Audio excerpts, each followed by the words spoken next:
and frankly did very little to improve himself in that. And when I left, he became the president of the company, and I think he lasted less than a year.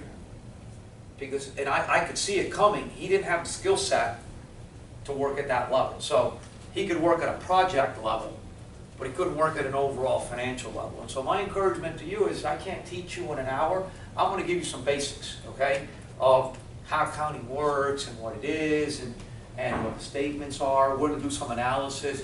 But if you don't feel comfortable, rather than just shying away, I would encourage you, and it's all habit and it's all practice. Yeah,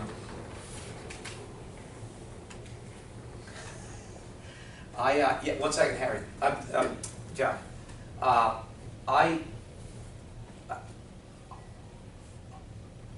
I'm online every day looking at potential investments and all that. I always look, before I would buy a stock, I always look at the underlying financials.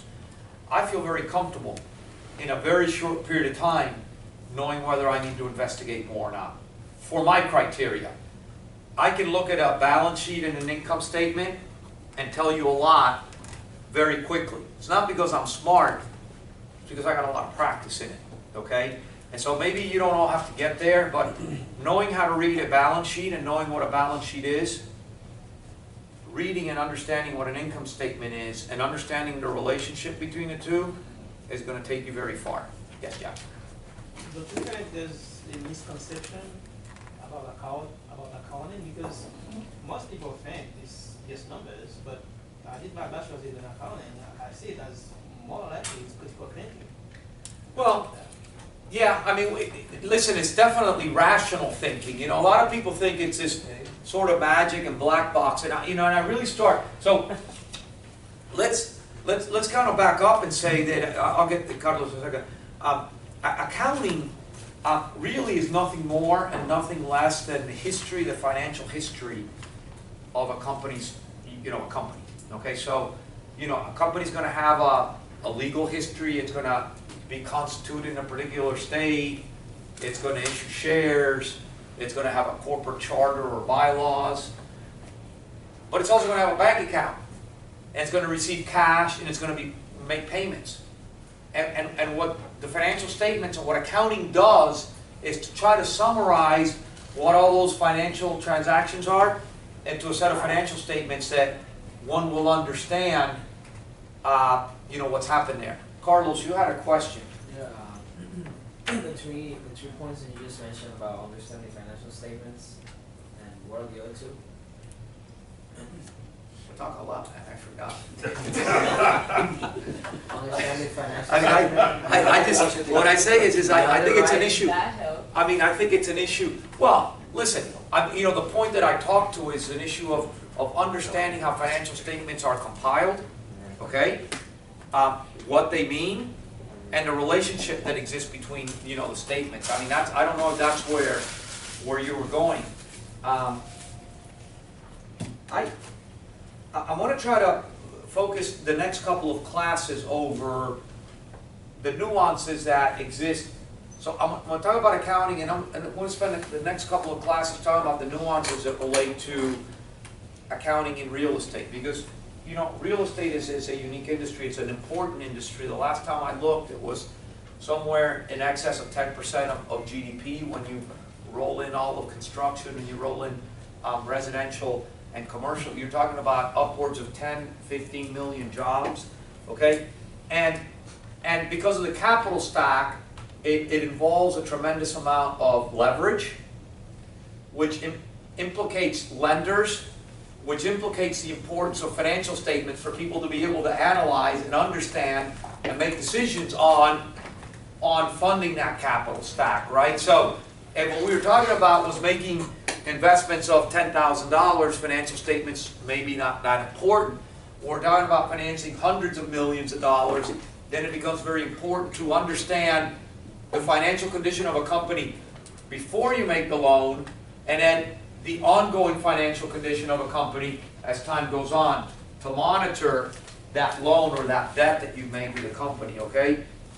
Real estate has a lot of unique features as it relates to that, because we're a long-life asset. we start developing under one particular business cycle and maybe, and then another one. So, think of office buildings, right?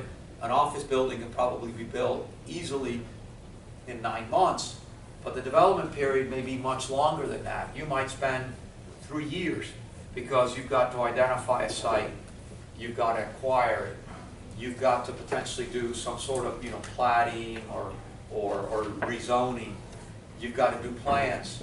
You got to go bid it, right? Then you might have to pre-lease it a certain amount, right? Because one of the terms that I like to always make sure that we understand, we can develop things to suit, right? For a particular purpose, or we can build how? On a speculative basis. And what is the implication of speculative? Speculation, right? More money, it's a box. Well, you're saying more money, I think more risk, right? So, I would just share in our particular, my particular business where we work, we tried not to build on a speculative basis at all. Okay? Hold on, but isn't Codina speculative?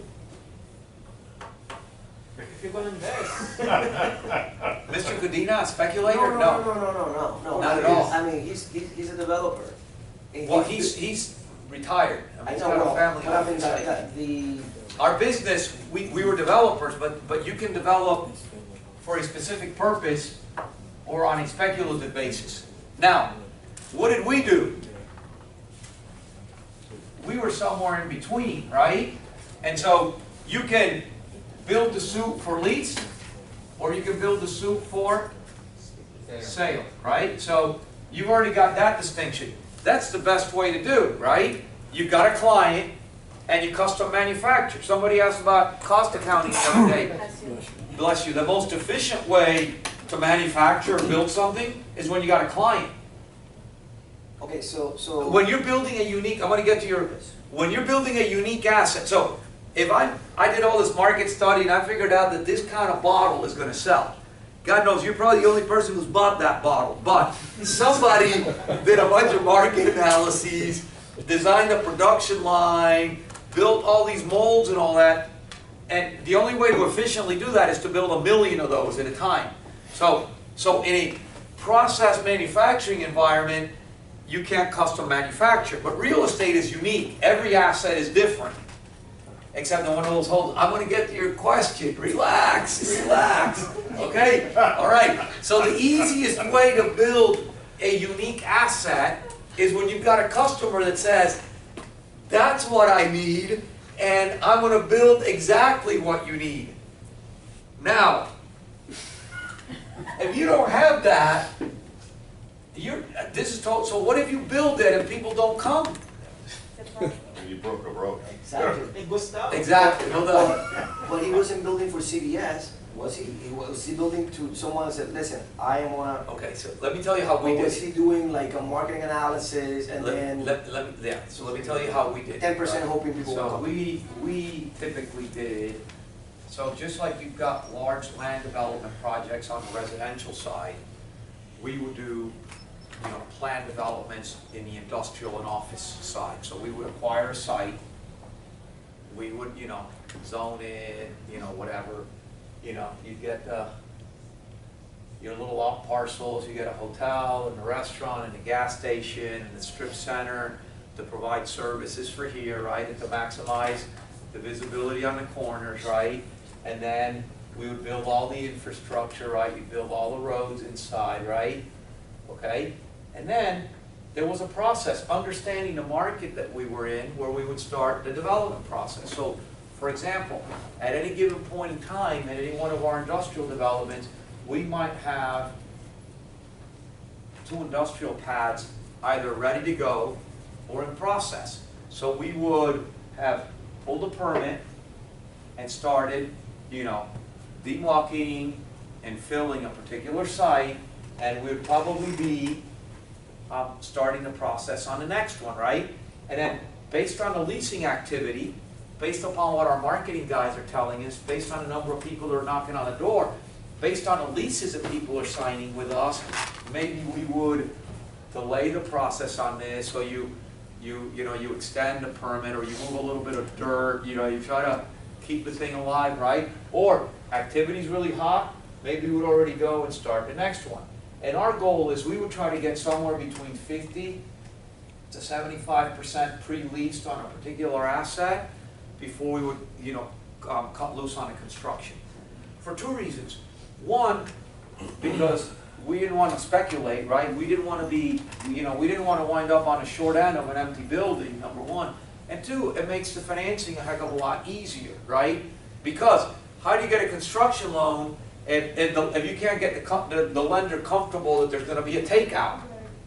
And how are you going to get the lender comfortable there's going to be a takeout? Knowing that you've got an income stream that's going to support it there. And I can tell you, in the 8 or 9 years that I worked, directly with Cadena, the only two speculative buildings we did, after we sold the Flagler, we built two 200,000 square foot buildings at Flagler Station in Medley. And I was vehemently opposed to it. I wasn't the CFO anymore, I was the chief investment officer. I was vehemently opposed to doing that because the market wasn't there. This is 2006, 2007, and our development guys, like that guy I was telling you about that didn't know about numbers, to make himself look good, to keep his guys busy, because, no, things are slowing up, and he doesn't want to pay the piper. He's thinking, yeah, I don't want to fire these guys because they're my buddies, or my drinking buddies, or my fishing buddies. I'm not going to cut loose these guys. I got to keep them busy. And he did two things. Here, we built 400,000 square feet, which wound up being empty for 5 years. 5 years. 5. And we poured like $5 million worth of slabs on another site that they're still building on today, and that was 10 years ago. So, I hear you, there's a push-pull when you're in a development. I mean, you got to be a dreamer or you can't be a developer. I mean, accountants and lawyers can't be developers. We just don't have the temperament for it. Okay? Architects can be developers. Okay? Marketing people can be developers. Okay? And it takes all different kinds in the world to make things happen, right? I'm much more comfortable with existing assets. Give me cash flow. I can understand that, okay? I can make it better. But give me a lease. I mean, I wouldn't cut that loose. But obviously, if you don't have it going, you can't get leases. In a vibrant market, people want to see that they can move to a particular place, and so you're always pushing. I mean, how do you do it with homes? If you just build them all without demand, do people come? Maybe in your business they do. I don't know. Maybe there's just such a demand. But as a home builder, how do you think Lennar does it? I mean, theoretically, they're selling. Or they've got an ability to customize a little bit. So they're starting to lay out the roads, do the infrastructure, they're starting to pour pads.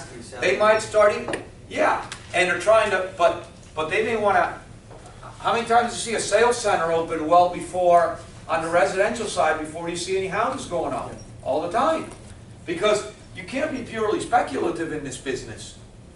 I mean, you'll go bankrupt. I mean, you may, so there's going to be times that you're going to hit a home run. Why? Because you cut the market right. You bet on it when nobody was ready. You were 9 months out. You started doing all this stuff, and all of a sudden the economy's turning, and you're selling things like hotcakes. But what if you start cutting loose at the tail end of a cycle? Like in 2007 in Miami, you built 400,000 square feet of industrial. That's sit empty for a lot of years. So.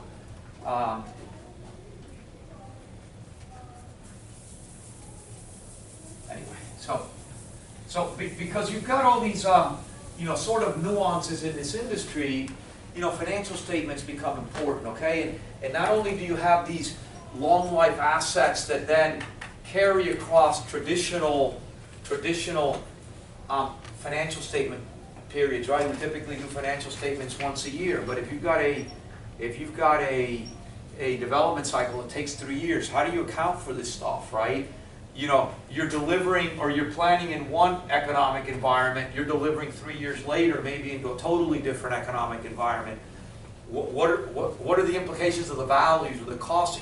So there's a lot of different things that we're going to talk about, but before we get there, right, you know, there can be changes in legislation or regulation along the way. So not only business conditions, right, but there could be other things that are exogenous, outside of our control. Okay, so accounting started as we know it today. What we call the double entry system of accounting started by any of the accountants know who invented modern day double entry accounting or who's credited with it? Mr. Paredo. Paredo. Paredo. No, dude. That's a case study, that's a case study. Pardeco. No, we're not even doing that case study here. Do we know? So there was who were the merchants in the Renaissance? The Venetians. So the Venetians would do what? The Venetians would do what? They would like go to the Far East and what? Buy stuff and then bring it to Europe and sell it, right? So they were, right, hopefully you're making a margin, right? So the Venetian merchants needed a way to sort of track what they were making. There was a guy named, there was a monk called Luca Paciolo, okay? Whatever, you don't need to know this. But Paciolo was the one who's kind of credited with inventing what we today know as the double entry system of accounting. And there are a couple of different premises that you need to know. Basically, he said every transaction is going to have 2 entries, a debit and a credit. And so, sort of jumping ahead to accumulation, there's always going to be something called a trial balance. And your trial, and you want to make sure you balance, you always have to have, your debits have to equal your credits. So we do not make one-sided journal entries, we make 2-sided journal entries. Okay, so for every debit, there is always a credit. Okay, that's the first premise. So if debits are always equal to the credits, how do you have a profit? Well, because we're going to get to that. Well, because some debits are going to be balance sheet natured accounts, and some debits are going to be income statement account. Let me hold that question for a second, and we'll build to that. Okay? So a debit is not necessarily good. Terrible question. A debit is not necessarily good, and a credit is not necessarily good or bad. So a lot of times we think, oh, credits are good, right? Some people think that. I don't think that way, because I think a credit in my mind is a liability. But what happens? Most people think, oh yeah, the bank credited me. So those of you who are old enough to have had a passbook savings account, do you guys know what that is? A passbook savings account. You have no idea. You only know about like cryptocurrencies and stuff, right? Well, this thing's down to 8,000, it's going to 0. Okay, no. So, listen, passbook savings account was like when you mowed a lawn. You guys mowed lawns when you were kids, right? Yeah, well, you're from Arkansas, so. I mean, city people, you just get allowances, okay? So, before allowances, you go mow the lawn, wash cars. You know, I used to get $1 a week for mowing the lawn at home. So you go to the bank, you go to Coral Gables Federal Savings, you deposit your $1, and you had a little book. It looked kind of like a passport, and you put it in the machine, and the machine would boom, and it would mark that you had $1. And the next thing you put another $1, and that's it. But they were credit. I'm sorry. Oh, you still have it in Switzerland. My dad has it. Your dad still has one. Okay. So when you go to the bank, because your deposit at a bank is their liability, right? It's a credit to them. It's a liability to them. Okay? But it's really a debit to you. So debits and credits are neither good nor bad. It depends. They are. They are. But debits are always on the left, and credits are always on the right. Debits are always on the left, and credits are always on the right. And the underlying, I showed this one the other day, the underlying algebraic equation that defines accounting is assets equal liabilities and equity, or capital, or owner's equity, or whatever you want to call it. And what I drew the other day was my little box that basically said all assets are supported by a capital stack, which is going to have some component of debt and some component of equity. And I did the home example and all that, but that's basically the basis of accounting. Okay, how does it work? Well, I mentioned earlier, you create a corporation, and you do all your books and all that, and then you open up a bank account, and then you start having transactions. Somebody puts money into the business. You buy something, you take money out and pay. Okay? And every one of those transactions is recorded. So we're creating a history. Now, the easiest way to explain this, nobody uses these only to explain. They used to be used in a particular form, is you create what are called T accounts. Okay? And why are they T's? Because they look like a T, and you put debits on one side and credits on the other. So, just to follow an example, each account is going to have its own T account. Cash, let's just do something very simple. Cash, let's do accounts receivable. Let's just do accounts payable. And let's do sales. And let's do, maybe I should send you the Pardeco case study to do. No. And expense. Don't you want to earn more points? Yeah. Okay, then I'll send it to you. No, you guys don't want to do work. Okay, so let's just use an example. Let's see if this blue one works. So, let's assume that there's a company that is just starting now. Okay, it's just starting now. So, the first thing that it does is it buys pencils. Okay, it buys pencils. Well, before it buys pencils, let's do this. Equity and Yeah, that's.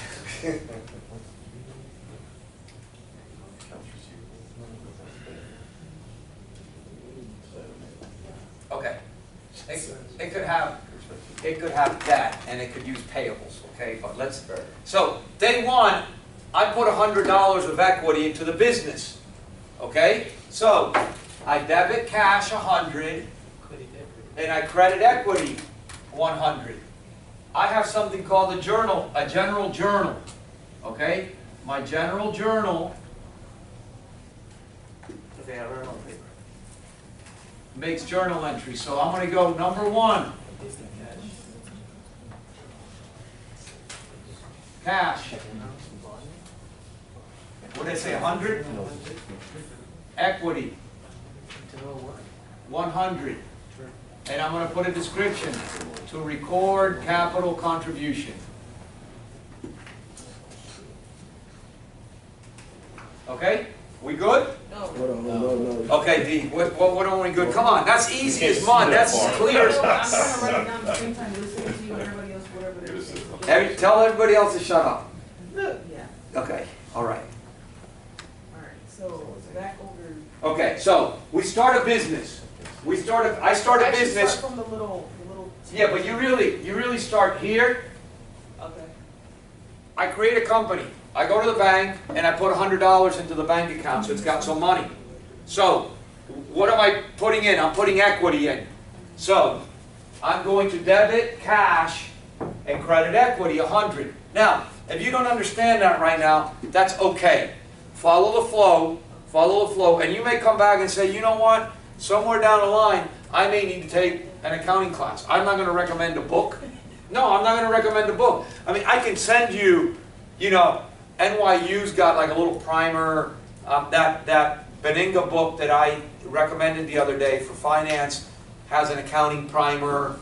But there's nothing like taking a class and starting from the beginning. Okay, now, going back to, so, now I've got cash, okay? Now I'm going to buy some pencils so I can sell pencils, right? But let's do this. I'm going to buy pencils, but I'm not going to pay for them. I'm gonna buy pencils, but I'm not gonna pay for them. Accounts payable. Okay, so I'm gonna buy 20 worth of pencils. Okay, so I'm gonna debit expense, and don't tell me I gotta put it in inventory, I don't wanna complicate things, okay? And I'm gonna credit accounts payable, so purchase pencils. Okay, so I debit 20 and I credit 20. Oh, this is like magic. What's this guy doing? This guy's crazy. And then, Now I'm going to sell pencils. And let's say that I'm going to double the price of the pencils. So I'm going to sell all the pencils for 40. Is that accounts payable? Accounts payable. What's in the middle there, what's that? Accounts receivable. Equity.